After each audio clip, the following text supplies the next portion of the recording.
Hello friends and my dear UiPath learners. This is Rajneesh from To Automate Anything. And today I'm going to start a new playlist in UiPath where you will be learning everything about robotic process automation, UiPath Studio, UiPath Orchestrator and robots. So if you haven't subscribed to my channel already, please subscribe and click on the notification icon to receive all videos that I post every week. And also please press on the thumbs up icon if you like my contents. Okay, all good. So chapter 1 is robotic process automation fundamentals, right? So any course we take, like there will be some fundamentals and we need to know about that. So RPA, which is robotic process automation, right? So you can see the word robotic process and automation. So people who are a fresher or don't know anything about that, when I was learning initially, so I thought about the real robots. So which is bringing tea. If you see some, the movies, so it serves and work in the production unit, all those kind of serving the customer. So many different robots. I think about that, but that is not true. This is not the real robot that work in the manufacturing or the logistic industries. So this is something which is software robots, and you cannot absolutely feel anything about that. You cannot see the robot, you cannot handshake with the robot, or the robot is not going to serve you any tea or anything. It is a software robot which will be residing inside the computer. It's a soft robot, and it automates many things. It helps us in something or the other, mainly in the software section. So it can click, it can do many operations that are manually done by any human being. So they are here to support us, and that is all about the basics. So if you see the automation, it's about, with the help of the robots, it's doing some automation, right? And when you see the process, there are certain process in the software industry or any other industry that are repeated and manual. So these processes are again manual, and this human spent a lot of time to do this process, and these robots are here to help us mainly in the software industry. So just give some more information about that. So before the invention of computers, right, and what people used to do, they do a lot of manual works. And once the computer is invented, what happened? People slowly started transferring into this digital platform, and slowly started creating softwares, and mainly to automate their manual work. So everything is fed into the software, and they created the different softwares for different purpose. So what happened finally? There are number of applications, or everything is created, but the humans are still suffering. The manual work hasn't changed. So still they are doing a lot of manual work, a lot of repeated work in the computer. Instead of doing it directly, they are doing it in the computer in terms of the data, or in terms of the application, and in terms of the integration between the application. So people are suffering a lot, whether it can be a technology, .NET, Java, whatever it is. They are inventing a lot of applications, and the work just get piles up, and they are doing repeated work manually all day and night. So this is what happens. So human is suffering. So there is a real problem here. So what we do about this problem? This is a major problem. Something has to be done to help the humans. So that is where this robots comes into this picture. So already it's digitally transformed, but the digitally transformed is neither helpful for the people nor useful for the employees who are working in any organizations. So the robotic process automation is the solution for this, and that is why it's driving today's market. And it is told that it is tomorrow's revolution. It's going to be the next revolution in the industry, next to the computers. So this is the next revolution, and already it's clearly evident that RPA is clearly the leader in this digital transformation. And if RPA is the leader in the digital transformation, UiPath is the tool which is going to be the leader in the RPA, which is already is. The UiPath is the #1 tool today. And that is why we are here to learn about this course, about UiPath and this technology. Okay, so generally talking about RPA in digital transformation. So RPA is non-invasive. So what is mean by the RPA is non-invasive? So which means that RPA in organization does not require any significant changes in the existing IT infrastructures. That means a deep integration with existing software applications. You no need to create any new software, or you no need to integrate and create a massive project to handle all this. You might have experienced when you are installing UiPath, how easy it is to install. So that kind of easy platform is UiPath. So it's a very lightweight. So it easily resides in any infrastructure, and it is like capable of providing a reliable, fast, and cost-effective solution, mainly for automating processes. So we have all repeated processes. So that is non-invasive. And RPA is easy to scale. So what happens, like once the RPA is implemented and a specific process is automated, for example, a data entry process. So a specific period of time, there requires a high number of data entry, and when after a few months, so the data entry is reduced. For example, you can take like, for example, a Vodafone network is there, and they give offer for customers, and a lot of under 18 years and or under 20 years, and a lot of people just register, and that time the customer service is required and a lot of data entry is required, and after 2 months they stop the offer and people just reduce, right? So what happens, we need to scale up or scale down. The number of robots required to do this operation has to be increased or decreased at any specific period of time. So it is easy to scale. So depends on the requirements, we can either stop the robots or we can switch on the robots and ask them to do. And they are like, they can work for 24 hours a day. Unlike humans, we work for only 8 hours, and we have a lot of personal commitments to do. So that's not wrong. So they are here to help us, and they are not here to replace us. So which means, like for easy scaling, a robot is the recommended solution. So RPA is future proof. What does it mean? So yeah, so every day, like, technologies keep on increasing, right? A lot of innovation in the market, and new technology comes in, and that takes up the next technology. So no matter whatever technology is, RPA or UiPath is highly compatible with any recent technology or any future technology. They will be able to handle that. And that is the main advantages of this. And once again, this customer expectations, right, that it's not stable, it's highly volatile.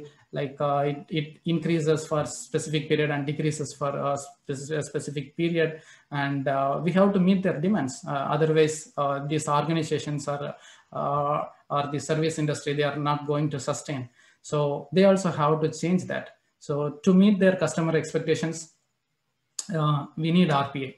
For example, so if you are going for a home loan, right? So there are 4 banks offering the home loans, and this digital bank is the number one. So which uses the robot to process all the documents. So there will be n number of home loans applications, documents, and a lot of things in the background. They have to verify their identity. So a lot of things are there, right? So to do this, each bank takes their specific time, and if a digital bank is using these robots, that is going to be so quick, amazingly fast. So within 1 week of time, you get all the loans approved and you get the home loan in hand.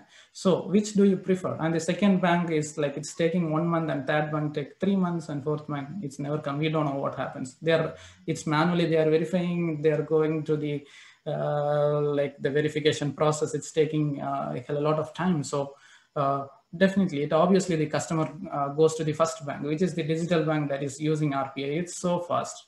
So so the other banks are not competitive enough to the digital bank. So nowadays, like in the banking sector, everything has changed, and most of the bank already started implementing this RPA. That is why it's so fast in the approval process. And we have to meet the customer expectation, and the robots plays a significant role in already that.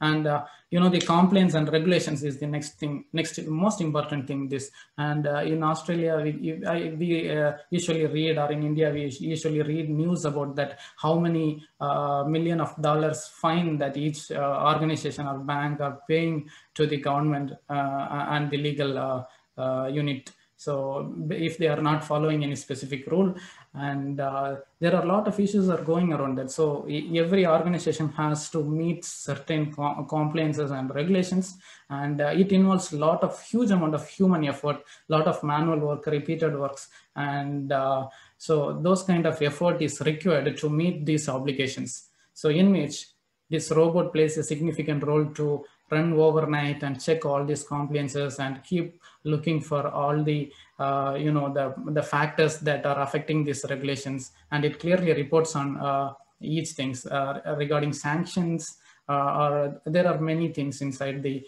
finance industry and every industry. So everything is taken care of this robot, which means they are compliant. So it will be saving a lot of money to a organization. So that is why the big organization nowadays prefer this RPA to do all these operations. So which means this digital transformation is completely covered by using this RPA, and they are driving this market. Okay, so implementing the RPA in the business next. So so many people ask, what is RPA? So you are telling automation, and there are already a lot of automation here. The testing, there is automation, and software has the test automation, and you are also telling automation. And what's the main difference between that?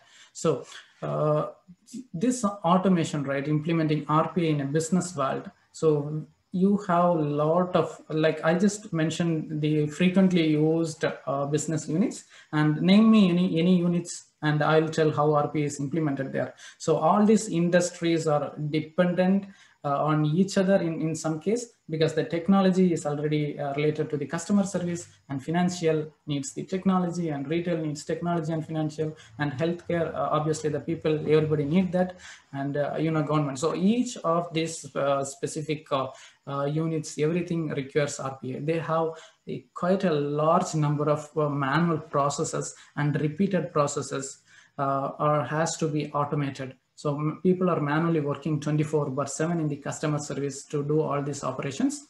And the customer service industry specifically, the RPA has been implemented 4 years back in many customer service factory, and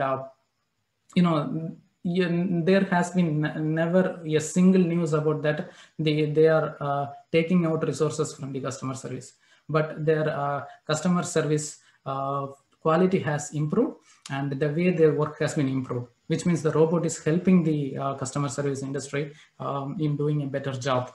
And obviously in financial sector, so a lot of back-end processes has been automated in the the sanctions and all the anti-terrorism financing. So in many areas it has been implemented already in the financial. And in the healthcare, recently in the COVID situation, the RPA is a great savior in many countries, and they were directly installed in the hospital site, and it has been taking readings and sending reports, emails. So all this has been automated in the healthcare industry. So in healthcare, so one more example I can think of top of my mind is, like in India, what happened, like in the COVID, people has to take e-passes, and this e-passes has been implemented using UiPath robot, which generated this e-pass and email it. And there has been a workflow which has to go to several approval process, and that has been handled by these robots. And in the education industry, it has been a significant benefit in onboarding and the student management and the attendance management. A lot of process in many universities and schools has already implemented robots in their infrastructure. And in technology, Any technology you take, any applications, the software applications or web applications, or any other applications you can name, no matter whatever application, this RPA or UiPath has the capability to automate all those technologies. So all these repeated processes can be automated there. In the retail industry as well, it has been implemented. And in the manufacturing sector, it's a real robot which is doing the manufacturing, but RPA is installed in the back-end processes of the manufacturing unit. And we have just covered about the government processes and the legal processes, and there are a lot of repeated works in that section. So why I'm talking about all these businesses, so if anybody can think about that, why I need to talk about this, so because the main reason is the job market. So there will be a lot of RPA openings coming up in each industry. So no matter, so whichever industry you are, knowing this tool or this technology opens up a wide range of opportunities in all these sectors. And yeah, so you are pretty much, you will be ready to work in any of these sectors soon. Yeah. So let's go ahead with what RPA can automate.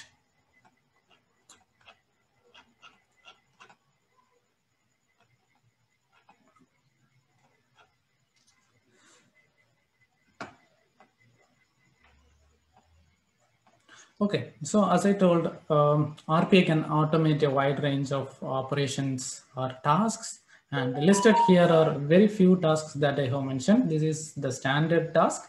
So the software robots, they reside in the computer, and they just read emails for you. They can read the attachments, they can grab the attachments, and based on the business requirements, so they can send emails, reply to the emails, and grab the attachments and act based on that. So there will be a lot of places this can be implemented. There are very less organization without an emails and everything. Many depends on the email. So based on the email and the attachments they have to act upon, mainly in the customer service industry, they keep on getting emails. And so the robots take care of reading all these emails, and they just create a task what needs to be done based on these emails, and that will save a lot of time. And logging into web enterprise applications, so they can log into any kind of applications, and they can communicate with each and every sections of that application. So grabbing a data or logging into this application, so variety of tasks it can perform.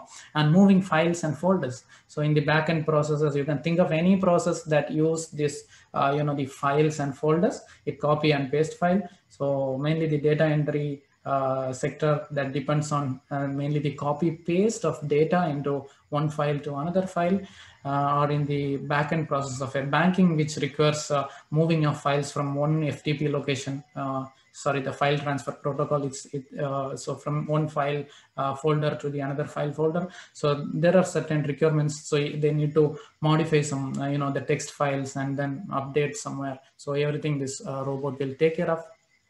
Copying and pasting the data from one file location to another file location, filling in forms in web or desktop applications. So there has been in a government sector or anywhere, you can think about a customer service representative who is typing into these applications. So everything this robot will help the resource to do all these activities. They fill in the data, they get the data from one location, and then enter all the information in the web application and the desktop applications.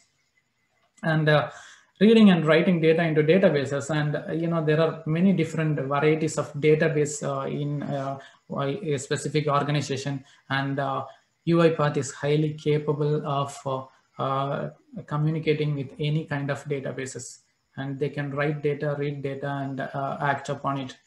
And reporting across multiple systems, and they are able to report those, so they can communicate with multiple systems and create reports if there are any repeatable and reusable actions that needs to be performed. So they are able to do that. And scrapping the data from the web, and there are certain industry mainly depends on the data.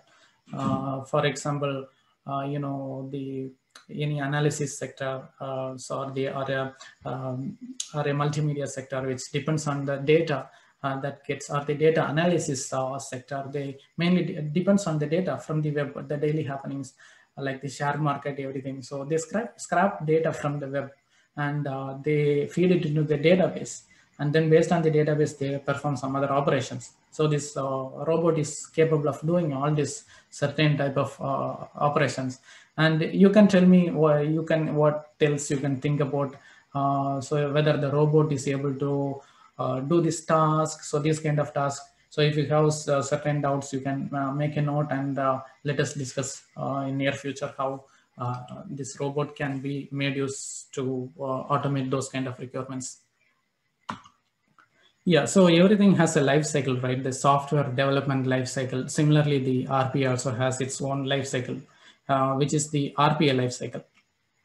Okay, so in the software life cycle, the design, analysis, design, coding, and support. So all kind of phases are there. So the software development life cycle can be exactly mapped with this RPA life cycle as well. So you can put two in both the sections, the software life cycle and the RPA life cycle. It will be almost the same.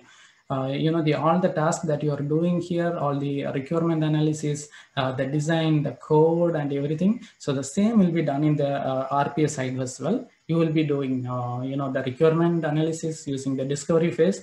You will be doing coding in the building phase, and you will be managing, you'll be running and engaging, measure a lot of things. So whatever here is here as well.